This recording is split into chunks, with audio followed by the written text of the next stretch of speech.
ഇഞ്ചോടിഞ്ച് പോരാട്ടം നടന്ന ലോക്സഭാ തെരഞ്ഞെടുപ്പിന്റെ വോട്ടെണ്ണൽ ജൂൺ 4 നടക്കുമ്പോൾ വോട്ടെണ്ണൽ പ്രക്രിയയിൽ ക്രമക്കേടുകൾ ഉണ്ടാകാതിരിക്കാൻ ഇന്ത്യ സഖ്യകക്ഷികൾക്ക് ജാഗ്രതാ നിർദ്ദേശം നൽകി കഴിഞ്ഞിട്ടുണ്ട്. അവസാനഘട്ട വോട്ടെടുപ്പ് കഴിഞ്ഞതോടെ പുറത്തുവന്ന സർവേകളിൽ BJPയുടെ മുന്നേറ്റം പ്രകടമായിരുന്നു. എന്നാൽ ആ സർവേകളിൽ വിശ്വാസമില്ല ഇന്ത്യ മുന്നണിക്ക്. അതുകൊണ്ട് തന്നെ വോട്ടെണ്ണലിൽ ഒരു കാരണവശാലും വിട്ടുവീഴ്ച വരുത്താതിരിക്കുവാനുള്ള മാർഗങ്ങളാണ് നേതൃത്വം ചർച്ച ചെയ്തത്.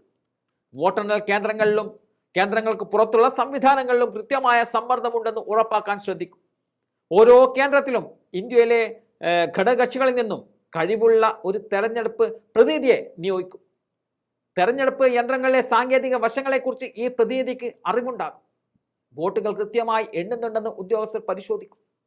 തെരഞ്ഞെടുപ്പ് യന്ത്രങ്ങളുടെ സീലും മറ്റ് സാങ്കേതിക വശങ്ങളും ഇവർ പരിശോധിക്കും. വോട്ടെണ്ണലിൽ ക്രമക്കേട് നടന്നതായി സംശയം തോന്നിയാൽ പ്രതിഷേധിക്കുകയും അന്തിമ ഫലത്തിൽ ഒപ്പിടാതിരിക്കുകയും ചെയ്യുന്ന നയമായിരിക്കും പിന്തുടരുക.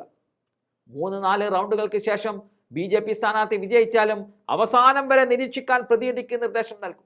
സാങ്കേതികവും എന്നാൽ പ്രധാനപ്പെട്ടതുമായ ഈ വിഷയങ്ങൾ ഇന്ത്യ യോഗത്തിൽ ആഴത്തിൽ ചർച്ച ചെയ്തുവെന്നതാണ് അറിയുന്നത്. പലപ്പോഴും 5000 വോട്ടിന്റെ മാർജിൻ കണ്ട ശേഷം തെരഞ്ഞെടുപ്പ് ഓഫീസർ തന്നെ സ്ഥാനാർത്ഥിയുടെ വിജയം പ്രഖ്യാപിക്കാറുണ്ട്. അന്തിമ വിധിയിൽ അദ്ദേഹം ഒപ്പുവെച്ച ശേഷം കോടതിയിൽ അതിനെ വെല്ലുവിളിക്കുക എന്നതിനപ്പുറം എതിർ സ്ഥാനാർത്ഥികൾക്ക് ഒന്നും ചെയ്യാൻ കഴിഞ്ഞിരുന്നില്ല. ഈ നിരാശ ഒഴിവാക്കാൻ അവസാന വോട്ട് എണ്ണുന്നത് വരെ ഫലം പ്രഖ്യാപിക്കാതിരിക്കാൻ ശ്രദ്ധിക്കണമെന്ന നിർദ്ദേശമാണ് ഖാർഗെ നൽകിയിരിക്കുന്നത്. അത്യന്തം നിർണായകമായ ഈ തെരഞ്ഞെടുപ്പിൽ അവസാന ശ്വാസം വരെ പോരാടുമെന്ന സന്ദേശമാണ് ഇപ്പോൾ ഇന്ത്യ മുന്നണി നൽകുന്നത്.